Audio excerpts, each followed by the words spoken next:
What if kalau contohlah kan aku pulun sekarang and then bila aku dah tua aku ada 2 juta. 2 juta, 6% darab 2 juta bermaksud kau akan ada 120,000. 120,000 tahunan dividen kau. Kalau kau bagi 12 bermaksud kau boleh bersara dengan setiap bulan kau dapat RM10,000. Hari tu kan korang, aku ada sembang dengan office mate aku. Dia ada cakap something yang pada aku, dia membuka minda aku lah kan. Yang betapa pentingnya simpanan dalam KWSP. Dia cakap macam ni Mal, waktu kau umur 20 tahun, waktu umur kau 30 tahun, inilah masanya untuk kau pulun betul-betul buat kerja. Maksudnya kau pulun betul-betul buat kerja sampai caruman KWSP kau tinggi.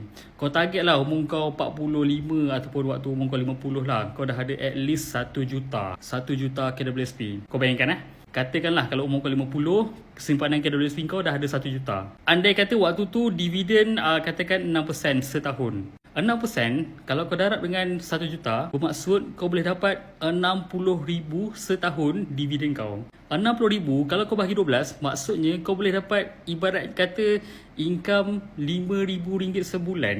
So aku macam terfikirlah kan, apa yang member aku cakap tu betul tau.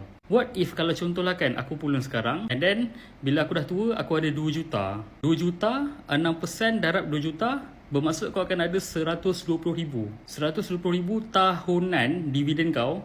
Kalau kau bagi 12 bermaksud kau boleh bersara dengan setiap bulan kau dapat RM10,000.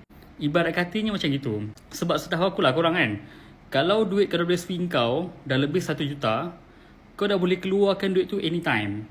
Tapi lah takkan kau nak keluarkan kan? Kau keluarkan waktu kau nak bersara nantilah. Melainkan kalau contohlah kau terpaksa keluarkan untuk emergency. So okey lah kan?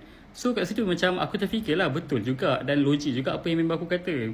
Kalau ikut cara yang member aku ni cakap, bermaksud kau boleh jadikan 2 juta tu sebagai alat untuk kau generate income. Kalau kau ada 2 juta, bermaksud waktu umur kau 50 nanti, kau akan dapat side income sebulan RM10,000.